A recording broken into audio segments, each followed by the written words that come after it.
اسکولوں میں اللہ رسول کا نام کم لیا جا رہا ہے, گوروں کا نام زیادہ لیا جا رہا ہے. اس کی ایک وجہ مذہب کی چھاپ نہ لگے, دوسری وجہ بچے کہیں گے کہ یہ اگر اتنے سمجھدار لوگ ہوتے تو یہ کامیاب ہوتے. نہ اسلامی کنٹریز کامیاب ہیں. میں نے لبرل لوگوں میں اٹھتا بیٹھتا ہوں تو وہ صرف اس مسلمانوں کو گالیاں نہیں دیتے, مسلم کنٹریز کو بھی اسی طرح گالیاں دیتے ہیں.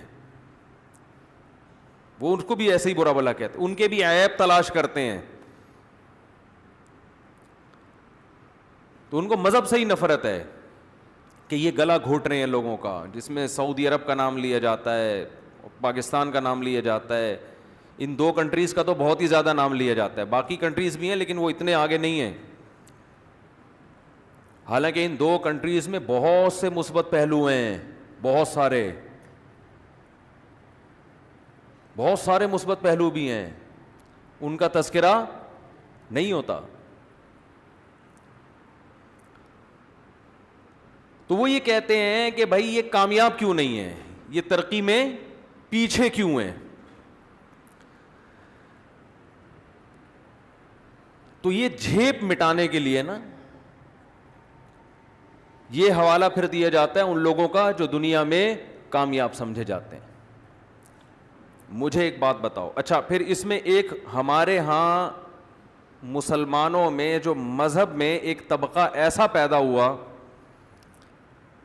جس نے اسلام کا ایسا تصور پیش کرنا شروع کر دیا کہ لبرل لوگوں کا ایک بہت بڑا طبقہ دین کی طرف آ جائے. اسلام کو اتنا آسان کر کے پیش کرو کہ لبرل لوگوں کا, مذہب مخالف لوگوں کو اسلام ان کے لیے قابل قبول بن جائے. ان کا خیال یہ تھا اس سے پڑھے لکھے لوگ دین کی طرف آئیں گے, اور یہ جو ایک چھاپ لگی ہوئی ہے مذہب کی کہ مذہبی لوگ اکثر ناکام ہوتے ہیں, یہ چھاپ کیا ہو جائے گی, ختم ہو جائے گی. مذہبی لوگ ہوتے ہیں جو بیچارے رکشہ چلانے والے, ٹیکسی چلانے والے, ٹھیلے لگانے والے. رائے میں جاؤ نا, زیادہ غریب ملیں گے آپ کو, مالدار بولو نا تھوڑے ملیں گے. ہیں بڑے بڑے کروڑ ارب پتی ہیں لیکن تھوڑے, اور وہ بھی ایسے کہ حلیے سے لگتے نہیں ہے کہ یہ کامیاب لوگ ہیں.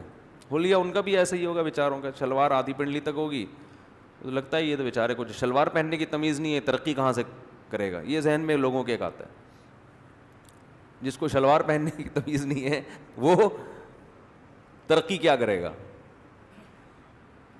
تو میں ایک مثال دیتا ہوں آپ کو, اس سے بات سمجھ میں آئے گی انشاءاللہ. اللہ کی نظر میں کامیابی اور ناکامی کا معیار وہ نہیں ہے جو ہم نے بنایا ہوا ہے. اللہ کی نظر میں یہ دنیا مسافر خانہ ہے, یہاں کی کامیابی کو اللہ مانتے ہی نہیں ہے. یہ تو ظالم لوگ زیادہ آگے نکل جاتے ہیں. یہ جتنے بڑے بڑے کنٹری جو آج بڑے فنڈر بنے ہوئے ہیں نا, دنیا کو انسانی حقوق سکھا رہے ہیں, یہ کنٹری وجود میں کیسے آئے, ذرا ان کا ماضی تو اٹھا کے دیکھیں. انہوں نے پہلے انسانیت کا گلا گھوٹا ہے, اس کے بعد ان کو پاور ملی ہے, تو پاور ملتے ہی انسانوں کے حقوق پر انہوں نے تنظیمیں بنا کے پوری دنیا میں تشکیلات کر دیں. میں سمجھا پا رہا ہوں اپنی بات. ایک آدمی ڈاکو بن کے کسی گھر میں گیا, لوٹ لاٹ کے آدھے لوگوں کو ذبح کر دیا, عصمت دری کی عورتوں کی, اور ڈاکو, اور پھر اسی طرح ڈکیتیاں کر کر کے محلے کا دادا بن گیا, اور دادا بنتے ہی ڈکیتی کے خلاف قانون پاس کرنا شروع کر دیا. آئندہ کوئی ڈاکو ڈکیتی کرے گا اس کو چوک پہ لٹکائیں گے, لوگ کہیں گے یار یہ ہے, یہ کیا ہے, یہ ہیں اصل. اور پھر آئندہ ان کے اقوال پیش کرنا شروع کر دیں محلے کے دادا کے. انہوں نے ارشاد فرمایا کہ مینرز بھی کوئی چیز ہوتی ہے, بات کرو تو بات سے پہلے تھینک یو, اور بات کے آخر میں تھینک یو. انہوں نے ارشاد فرمایا, وہ تھا نا, سنایا تھا نا میں نے ایک, چھوڑو ابھی نہیں سناؤں گا. تو یہ جتنے بڑی بڑی طاقتیں وجود میں آئی ہیں, ذرا آپ ان کا ماضی اٹھا کے دیکھو, کیا کچھ نہیں کیا انہوں نے. کل میں کہیں بیٹھا ہوا تھا, وہ کوئی ڈاکٹر تھے غالباً, تو وہ ایک واقعہ سنانے لگے کہ یہ ریسرچ تھی ان کی. وہ کالوں کے ملک میں رہتے ہیں نا, تو کالوں کو گوروں سے نفرت بہت زیادہ ہے. تو میں نے کہا یہ کیوں کالے, شکر ہے ہم سانولے ہیں, بیچ کے لوگ ہیں ہم لوگ, ورنہ ہم کالوں سے لڑائی افورڈ نہیں کر سکتے تھے، وہ کالے اور گوروں کی لڑائی ہے. تو وہ ساؤتھ افریقہ سے آئے تھے، کہہ رہے تھے وہاں مشہور ہے کہ گوروں نے ہم پہ بہت زیادہ ظلم کیے ہیں. تو اس لیے وہ کالوں کے دل میں گوروں کی ایسی نفرت بیٹھی ہے کہ وہ نکلنے کا نام نہیں لے رہی. اس میں ایک ظلم یہ بھی ہے، یہ اوپن ہارٹ سرجری کے لیے زندہ قیدیوں کو استعمال کیا جاتا تھا. میڈیکل سائنس نے جو ترقی کی ہے نا، آپ جائیں یوٹیوب پہ سرچ کر لیں، آپ کو مل جائیں گی ایسی رپورٹس. کچھ مستند رپورٹس بھی آپ کو مل جائیں گی کہ کس طرح جنگی قیدیوں کو تختہ مشق بنایا گیا ہے تحقیقات کے لیے. اسلام نے 1400 سال پہلے یہ حکم دیا تھا کہ جنگی قیدیوں کے ساتھ اچھا سلوک کرو. ان کے بارے میں قیامت میں تم سے سوال ہوگا. وَيُطْعِمُونَ الطَّعَامَ عَلَىٰ حُبِّهِ مِسْكِينًا وَيَتِيمًا وَأَسِيرًا. سورہ دہر مکہ میں نازل ہوئی ہے. اس وقت تو جنگی قیدی تھے ہی نہیں. مسلمانوں کے پاس تو جنگی قیدی مدینہ میں آئے ہیں نا جب لڑائیاں شروع ہوئی ہیں. مکہ میں تو جنگ بھی نہیں ہوئی اور قیدی بھی مسلمان خود قیدی تھے. جنگی قیدی تو بعد میں آئے ہیں. اور قرآن کہہ رہے نیک لوگوں کی علامت ہے کہ وہ ہماری محبت میں یتیموں کو، مسکینوں کو اور قیدیوں کو کھلاتے ہیں. بھوکا نہیں مارتے ان کو، بلکہ کھلانے کا انتظام کرتے ہیں ان کے لیے. لیکن بہت سی میڈیسن، بہت سے انجیکشن جو تجربوں کی بھیٹ، جن میں تجربوں کی بھیٹ چڑھایا ہے، وہ کس کو چڑھایا ہے؟ جنگی قیدیوں کو. آج لوگ کہتے ہیں ان قیدیوں کے حقوق بھی تو انہی لوگوں نے متعین کیے ہیں نا کہ قیدیوں کے ساتھ اچھا سلوک کرو. یونائٹڈ نیشن کے جو قوانین بنے ہیں تو کب کیے اور اس کی نگرانی کون کر رہا ہے؟ کیا اب بھی ہو رہے ہیں ان قیدیوں کے ساتھ اچھا؟ کیا کیوبا کی جیلوں میں لوگ ابھی تک نہیں پڑے ہوئے ان پنجروں کے اندر؟ کوئی ہے پرسان حال ان کا؟ کوئی ہے پوچھنے والا؟ تو ایسے ایسے قیدیوں پہ تجربے ہوئے کہ روح کانپ اٹھتی ہے انسان کی. کئی کئی دن ان کو جگایا گیا، پھر کوئی میڈیسن کھلا کے تجربہ کیا گیا. زندہ انسان کو پکڑ کے اس کا کلیجہ، جیسے مینڈک میں نہیں آپریشن ہوتے اس طرح. تو کامیابی سائنسی ترقی کو نہیں کہا جاتا، کامیابی معاشی ترقی کو نہیں کہا جاتا. اللہ کی نظر میں یہ کامیابی کی ڈیفینیشن ہے ہی نہیں. اسلام اس دنیا کو مسافر خانہ کہتا ہے، اور سفر کی راحت اور سفر کی ناکامی حقیقی راحت اور حقیقی ناکامی نہیں ہے. نوح علیہ السلام نے 950 سال تبلیغ کی ہے، جس کا رزلٹ تقریباً زیرو.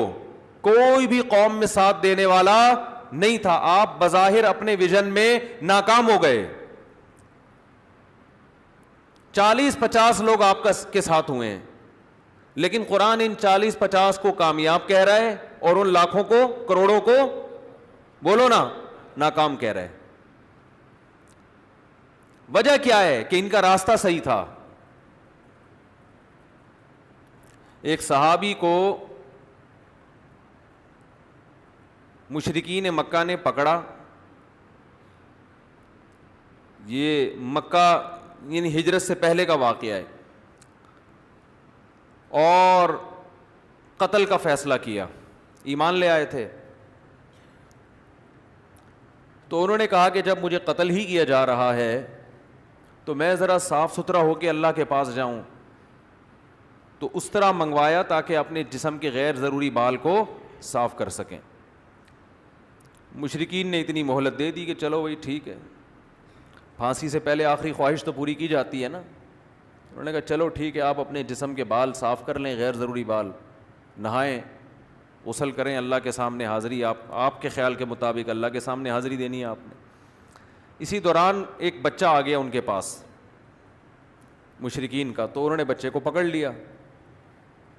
اب ان کے پاس ایک بہترین ہتھیار تھا کہ اس بچے کے گلے پہ چھری رکھ لیتے، لیکن انہوں نے چھوڑ دیا اس کو. یہ ان کا خیال تھا کہ بچے کو میں تختہ مشق نہیں بناؤں گا.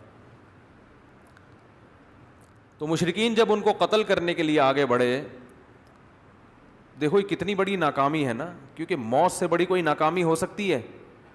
بولو نا، نہیں ہو سکتی. لیکن وہ شعر پڑھ رہے ہیں، فلست ابالی حین اقتل مسلما علی ای شق کان للہ مصرعی وذلک فی ذات الالہ وان یشاء یبارک علی اوصال شلو ممزعی. کہتے ہیں میری گردن جب کٹے گی تو مجھے اس کی پرواہ نہیں ہے کہ میں ادھر گرتا ہوں یا ادھر گرتا ہوں، کس جانب کو میں زمین پہ گرتا ہوں مجھے اس کی پرواہ نہیں ہے، بلکہ مجھے خوشی اس بات کی ہے کہ یہ معبود کی رضا میں ہو رہا ہے، اپنے خالق کو خوش کرنے کے لیے ہو رہا ہے، اور وہ خالق چاہے تو میری لاش کے کٹے ہوئے ٹکڑوں میں برکت پیدا کر دے، وہ یہی میرے لیے خیر و برکت کا ذریعہ بن جائے. فلست ابالی، کہتے ہیں مجھے کوئی پرواہ نہیں ہے. حین اقتل مسلما، اس لیے کہ میں قتل ہو رہا ہوں اسلام پہ. مسلم کا معنی اللہ کا فرما بردار بن کے، جس خدا نے پیدا کیا ہے میری موت اس کی نافرمانی میں نہیں ہو رہی، اس کی رضا کے لیے ہو رہی ہے. مجھے کوئی پرواہ نہیں ہے کہ میں ادھر کو گرتا ہوں یا میری لاش ادھر کو گرتی ہے. کتنے واقعات ہیں صحابہ کرام کے، جب ان کو شہید کیا گیا تو کہہ رہے ہیں فزت ورب الکعبہ، اس کعبہ کے رب کی قسم میں کیا ہو گیا؟ کامیاب. سب سے بڑی ناکامی کیا سمجھی جاتی ہے؟ موت، زندگی کا خاتمہ. اور جن کو اللہ نے ہدایت دی وہ اسی موت کو دنیا کی سب سے بڑی کامیابی سمجھ رہے ہیں. یہ ذہن آپ کا اسلام بنانا چاہتا ہے، یہ ذہن بنانا چاہتا ہے اسلام.